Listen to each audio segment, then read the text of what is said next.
about my backstory. So every year, MIT and ESPN host the Sloan Analytics Conference, which is the largest sports analytics conference in the world. If you aren't familiar with sports analytics, it's essentially using math, science, and data to analyze sports and gain a competitive advantage. This conference was perfect for me because I love sports and I love to use data to debate my friends on sports topics. So I decided to sign up for the 2019 conference. I also found out that they were hosting a startup competition, and the only two requirements were that you had to have less than $15 million in revenue raised or funding raised, and you had to own some part of your company. So I just had this idea to teach fans about sports analytics and the math behind them. So I just decided to apply. 1 month before the conference, I get an email saying that I've been selected to pitch. And after I got over my excitement, I realized, like, crap, I have less than 30 days to come up with a concept and a company from a bunch of jumbled thoughts in my head. So, luckily I had help from my family. And, I built a website, built a demo app. I even had a raffle app to attract people to my booth to give away an exclusive pair of sneakers. So I get to the conference and I see the other 11 teams I'm competing against, and they're fully fledged companies. Like, they're going into their Series A and Series B's round of funding, and I'm just a guy with an iPad and a sign that says "Win some free sneakers." So needless to say, the competition didn't go as I planned, but I made a lot of great contacts and I met a lot of people who were enthusiastic about my product or my concept. So post-conference, I went home and I started to build something more than just a concept. And in June 2019, I left my job as a Boeing engineer and worked full-time on this project. So what is StatRookie? So StatRookie is a sports fan engagement platform that focuses on education. We use analytics as a medium to teach math and data literacy skills. So why is fan engagement important? So sports franchises are constantly developing the fan experience. Watching the games isn't enough for the modern fan. They need entertainment to pair with their game. And engagement helps support franchises connect, or helps sports franchises connect with fans during the off seasons as well. And proper fan engagement will lead to a substantial revenue bump. So at StatRookie, we wanted to design a product that encompasses all of these components. So let's first start with our content. Our content is based on 3 different pillars. It's authentic, it's actionable, and it hooks fans. So one of the most important part of that is this pillar is being authentic. We're exploring real in-game scenarios and looking at their impact using math and data from perspectives of a GM, a coach, a player, and even a sports analyst that you see on TV, rather than feeling that you're reading something out of a textbook, a math concept out of a textbook. And let's talk about revenue for the team. So revenue for the team. We focused in on the 2 most important, or the 2 most valuable drivers of fan spending. So in-depth analysis of teams' performances and community involvement stories in our case, through education, drive fans spending more than any other fan experience that teams can provide. So let's talk about how we make money. So as you can see, we are a monthly subscription revenue service. We have a revenue model. The market size for our customers, there's about 5,000 professional teams, sports teams across basketball, soccer, football, and baseball, as well as collegiate teams. And our goal is to start with a 1% acquisition rate for customers, and then just kind of grow from there. So currently we are working on our initial modules that we're going to be offering. And we're hoping to have those delivered. Once we get some customers, we're hoping to have those delivered in the next quarter. So why now? Pre-COVID, the current platforms that were out there, they really had fallen short of trying to provide the services that we're providing. And if they did, they just weren't scalable for everyone to gain access.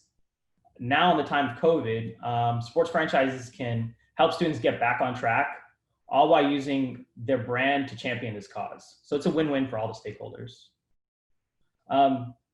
So at the Sloan conference, I noticed a lot of fans from all different ages, using math and science and data to dive into the nuances of sports. And it was a really amazing thing to see. They didn't have any more passion than a regular fan. It's just that they had access to and had the resources to quantify their observations. This really changed my perspective of what my platform should have been, what StatRookie should have been. Rather than teaching fans sports analytics, I decided that sports analytics needed to be the medium to teach these amazing math and data literacy skills. And it really goes to our core mission to use sports, or to use a passion for sports to power an eagerness for learning. I recently just went from being a solo founder to bringing on a team. So I just wanted to give a quick shout out to the rest of my team members. So Sam Culveson is the head of UX for us. Richard Liu does all our basketball analytics. Daniel Kruger does all our soccer analytics. And Daniel Kripper is a research analyst for us. So that's my presentation, and thank you very much.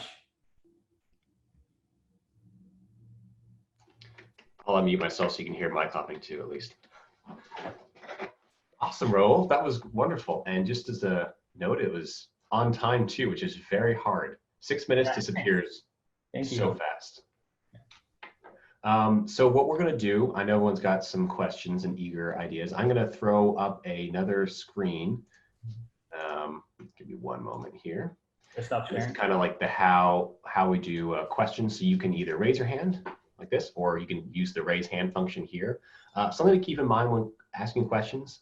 The point of the Q&A is also for you to practice developing insightful questions or having comments that come to mind. So I want to challenge everyone here, even if they don't ask it out loud, to come up with a question that you would ask, or hopefully do ask, Rahul right now. Sometimes it's challenging to think about those, of what you would ask someone. So there's your challenge. All right. So if you have a question, please raise your hand. Andrea. Hi, I am so excited. I am joining from Minnesota, made possible by Zoom. And I went to college out in Puget Sound. So this feels great. It feels comfortable. It feels home. So this is super exciting, Rahul. I'm curious, my background is in education. So I think about that sector a lot. I'm wondering how you plan on marketing. Like who is your target customer? Yeah, so our customers are sports franchises. Okay. Yeah, so we create content, we create modules for their fans to go through. So the first iteration of our product is going to be a few modules like understanding who's the greatest player of all time using data, how to defend a pick and roll using game theory, understanding probability of random events on a basketball court. So those are a few of our early modules. Then our next iteration would be to actually have a game component of it, make it competitive, in that the more questions you answer correctly, the harder the questions get, and fans actually gain points, and those points can then be traded into for team promotions into their team shops. So that's really what our customer is. And in terms of marketing, we're just doing direct marketing right now, but we have an idea for a kind of a social media rollout as well too. So. And so what's the education level of the content that you're designing? So if the fans of the sports teams are the consumers of the educational content, what's the education level that you're aiming? So our content, I lined it up with the NextGen standards and also college curriculum. Most of our stuff is for ages 14 to 25. So between high school and college. Not to say that it won't be effective for students a little bit younger and students a little bit older, or fans a little bit older. But that's where our target demographic is. Great. And I'm sorry, I'm Susan Van Gundy. And I'm here in the Seattle area and have an ed tech consultancy. Oh, wow. Perfect alignment. So we got Leela next for a question. Yes. Hi, my name is Leila. More background. I'm also in the ed tech realm, but I come from it. I come to it from the educator perspective and the user experience designer and user experience researcher perspective. And I was curious about if you have a persona set up, what the process of going through this app might look like. So for example, yeah. So I wish Sam was on the call. She could talk a little bit more about our personas that we have set up. But yeah, we've worked with different personas. One of the personas that we looked at with was a student who is really interested in basketball, has no interest in STEM field whatsoever. And, think early high school, and, they just want to explore every single part of the game. But in order to explore every single part of the game, they need to use math to explore math or statistics or data to understand these intricate parts of the game. So that's one of the personas that we were looking at. All right, thanks for that question. I think Katie had her hand up next. All right.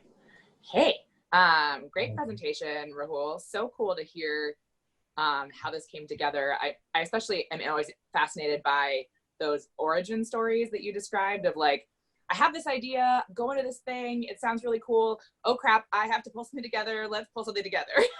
I think that's very much a lot of what entrepreneur life is like. So kudos to you for getting it together.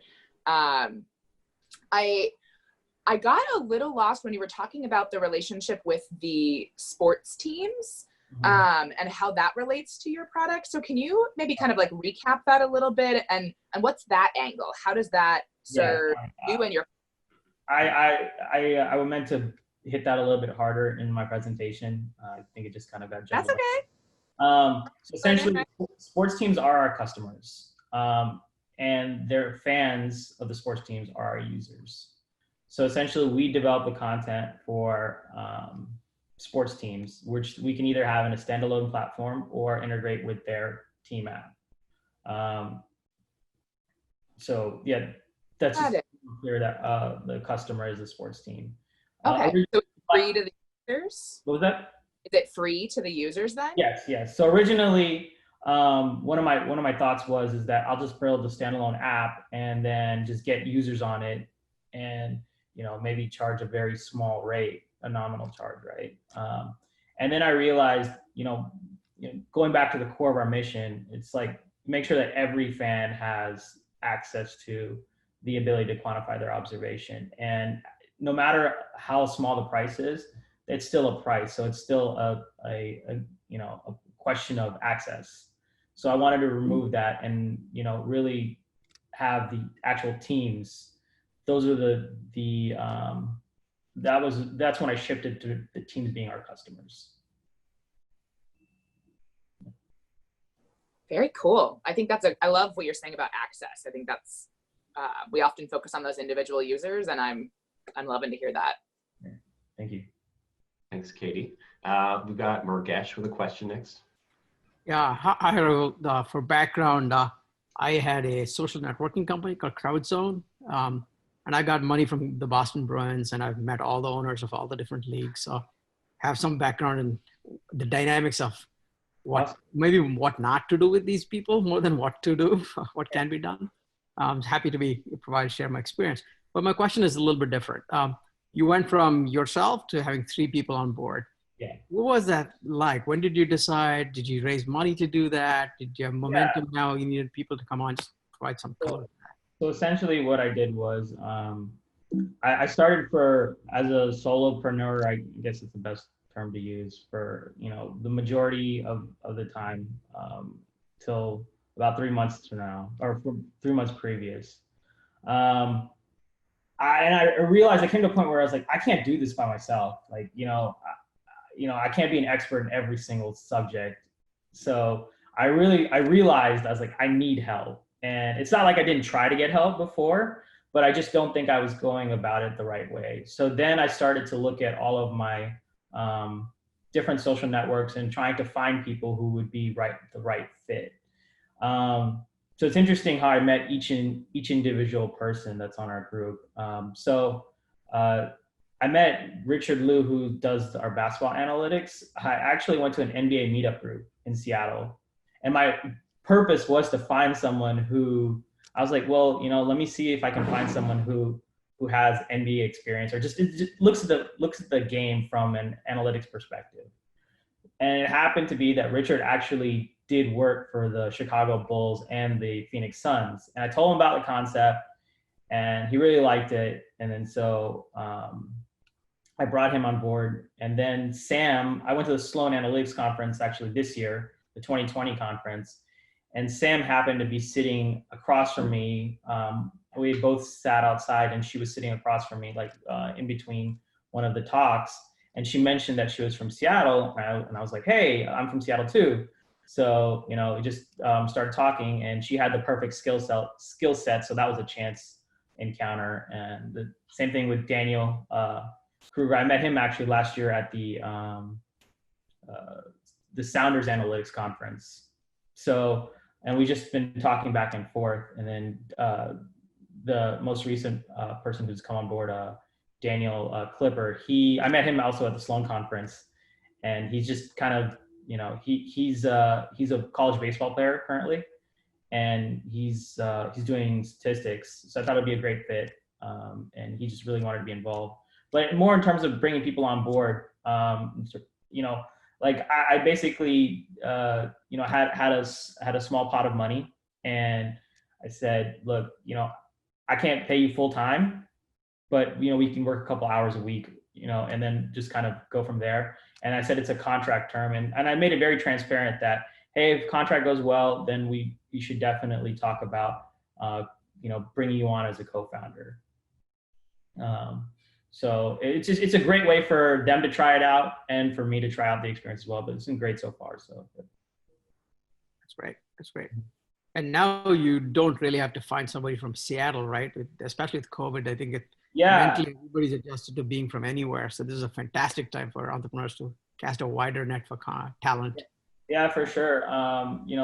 Both the Daniels, one Daniel is in New Jersey and the other Daniel is in Oregon. So, and working remotely, I think, I'm sure everyone can attest to this. It's, we all had our challenges at first, but it's just kind of it's just been normalized now, right? It's the new normal. Yeah. The only thing I'd add is being in the same time zone helps a lot.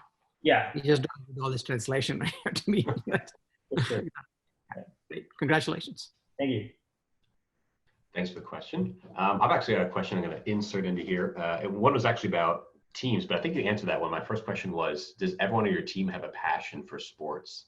It sounds like the case is yeah.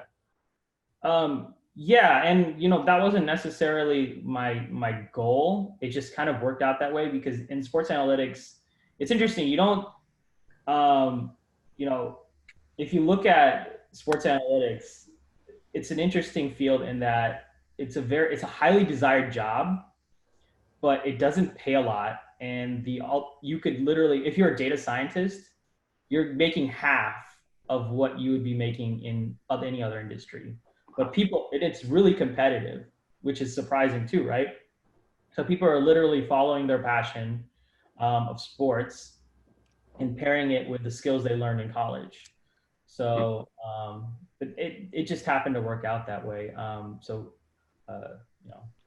Yeah, I was wondering just because I also will, I'm thinking about for my business, if I want to try to wait out for people that are passionate about what my industry is, or just get people that are good at their job but not super passionate. I think it's always a difficult, weighing, but it sounds like that industry is unique and that there are a lot of really passionate people in it. Yeah, I mean, and to be fair, they don't really have to be passionate about the actual, industry you're in. If they're able to understand the industry and the intricacies and the nuances of the industry, without being passionate about it, you know, if they're able to learn about the industry, that's more important than I think maybe passion. That would be, I would actually think that's more impressive in that they were able to go and explore an industry that they just really didn't care about, but know everything about it. So if you find someone like that, then it's true. So I had a follow-up to that, which I think is interesting. I went to the NFL and the NHL. Yeah. NFL, you walk in, the biz dev guys, they're all 6'8", big guys walking in, shaking hands, you know, they're trying to do partnerships or whatever. And you go to the NHL, the guys say, I don't play hockey. I've never been to a hockey game. I'm here to do biz dev as a business person, right? Mm-hmm. So it's completely different. NHL hires people who are former football players. NHL has people who are professionals. So I thought that's an interesting observation tied to what we yeah, being professional. That is true. Like, even if you look at the Seattle, I had an opportunity to talk to a few people that work at the Seattle NHL group, and their analytics, none of them are former hockey players. They just, and none of them are actually, a lot of them did analytics in other sports. They weren't really into hockey. But in just like kind of, you know, talking about analytics a little bit, you know, teams, as much as it's a huge buzzword and it's grown in popularity, teams don't invest a lot of money in it. It's essentially like, it's a small department that they have. It might be one or two people that are handling the game analytics and as well as the business analytics. They're doing both. So, you know, it's not highly invested in. All right. Thanks for that. That was an interesting conversation on team and who to hire and what the different routes you can go. Looks like Katie has another question. Yeah, I'm curious, have you thought about, many of us, including myself, have a background in some kind of education. I'm curious, have you thought about like partnering with schools or, you know, some other kind of educational expert or something like that to think about kind of curriculum or the types of questions that you're asking or that you're serving up to your users? Yeah, so most of our, actually we're in the process of vetting right now, but one of our, like when I first started down this path, I actually had the opportunity to talk to a guy by the name of John Drazen. He's a professor out, I think he's out at UPenn currently right now. And he did his PhD in biomechanics. But what he does, he runs these camps for the NBA, and essentially they're used to teach STEM to, you know, I think the grade level is like seventh grade to high school.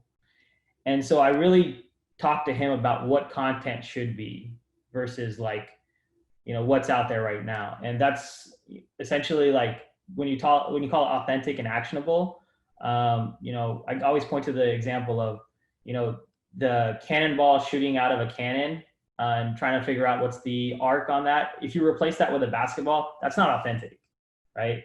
And a lot of platforms do that. So we're actually looking at the game, the actual sport, and looking at how we can explore the sport with math and data. So he had some great thoughts on that. So I kind of used him as a consultant. Nice, that's really cool. I just wanted to offer up that like, I would love to brainstorm or ideate with you on that kind of stuff. Cause yeah, for sure. I love that. I would love to like just get your thoughts on a lot of our content. So yep, I'll reach out to you.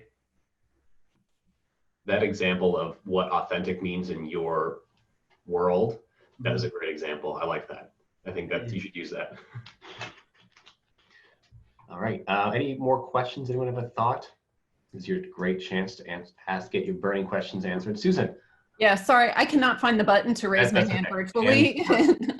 So, yeah, I was just curious. So the teams are buying the app to be connected to other things they're doing.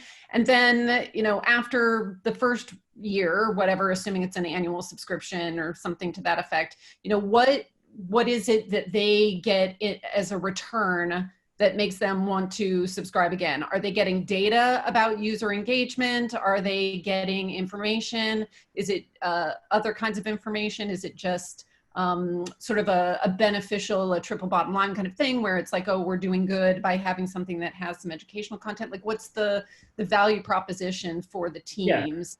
So our product is a scalable product in that we're first going to start with a few modules that we create. Then we can create customizable content. So if teams want to highlight certain players, certain parts of their game, they can do that. That'll be later down the road. Then eventually we're going to pair it with live events.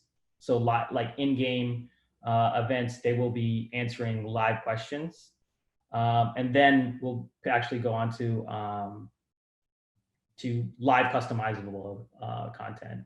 So it's kind of scalable in that, you know, we kind of provide these contents in a different timeline. Also, one of the things about this is it's kind of like a social platform in terms of like fans can actually contribute to the platform by submitting their own concepts or some own modules or own ideas, and they'll gain points for that. So like I said, it's a competitive platform. So, you know, fans will be gaining points and they can then turn those points into, you know, discounts or team promotions. So the value proposition is we keep your fan engaged. We send them to your team stores for team proposition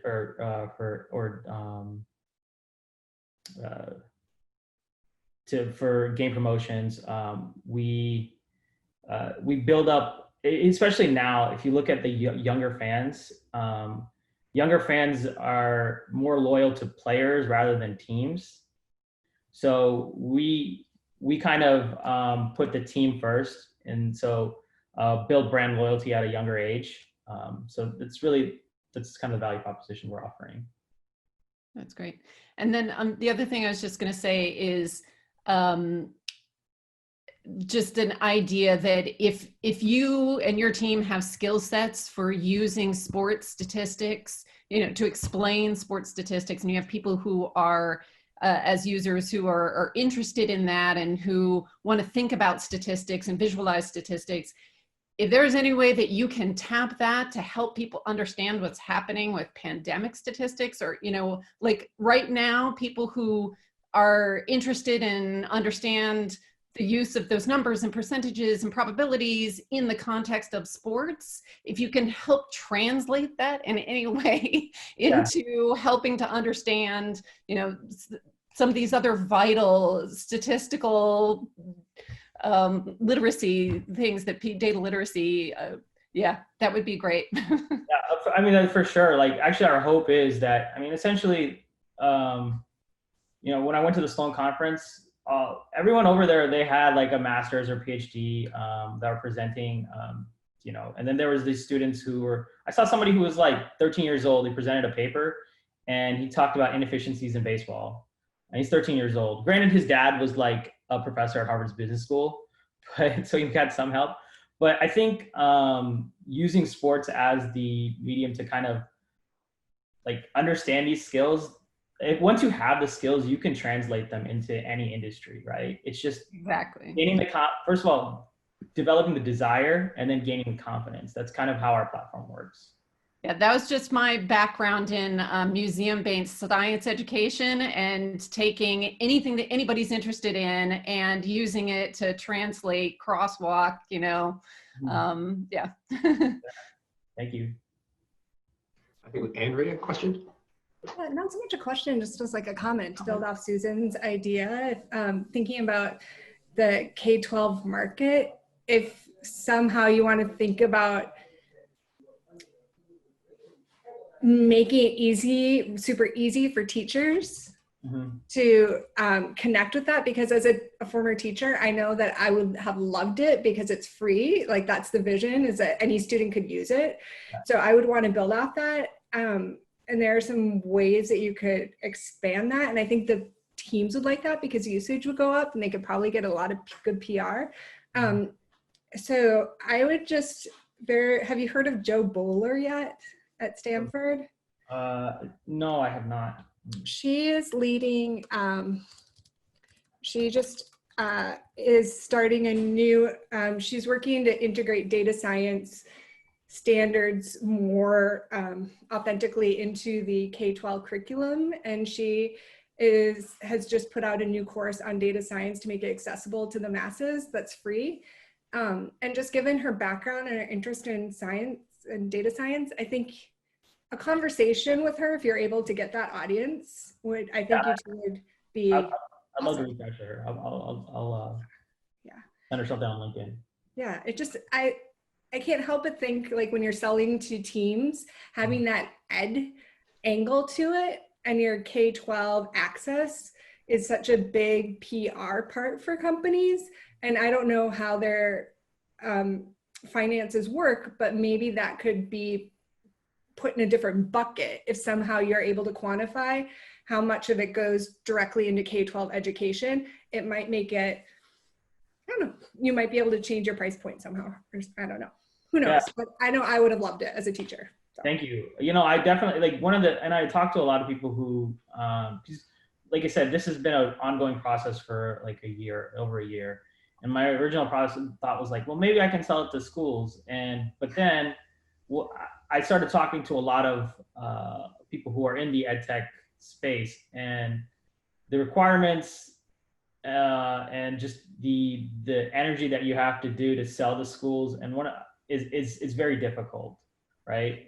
So I mean, you're dealing with 3 stakeholders there. You're dealing with the students, maybe even 4: students, parents, teachers, administrators, right? And so you have to figure out a platform that's going to please all of them.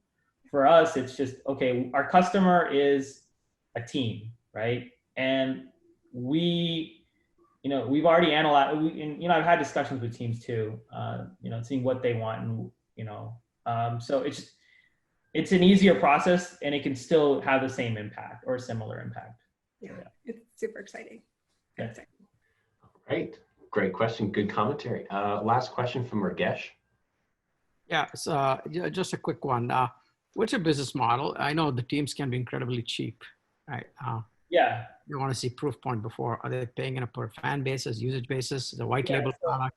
Well, our subscription is, we're offering a monthly subscription. Our base content is like $1,500 a month, and just kind of grow from there. Also, we will have a per click option as well for their team store. So that's kind of the basis of the business model currently right now. But before we actually go into like full scale development, I'm not gonna I want to have at least an LOI or a customer say, hey, I'm willing to pay for this, right? That's the bottom line, because I think that for me to just go into full scale development and say, hey, this is the product, they're like, great, come back to us when you have it. And when we go back to them, I spent all this money and it literally have no customers.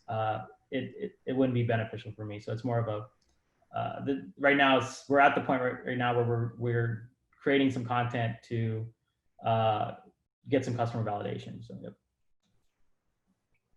Wonderful. Well, thanks, Rahul. This has been very enlightening for me, at least. I'm pretty sure, based on a lot of head nodding and I don't know what this is called, Leela. This is pretty cool. It's like an agreement. There's a lot of great enthusiasm here. So we're going to move on to the question. The question is something we ask everybody that presents at 1 Million Cups, and it is, what can the 1 Million Cups community do for you? Well, I think the community, if you have any great feedback, I'd love to hear it. I've already heard some great feedback and some great ideas, so thank you. And if you really believe in our cause, help me champion it. So those are my 2 asks. Rock on. Awesome. And then for everyone here, the next question is, what can you do for the 1 Million Cups community? And you can bring a friend next week.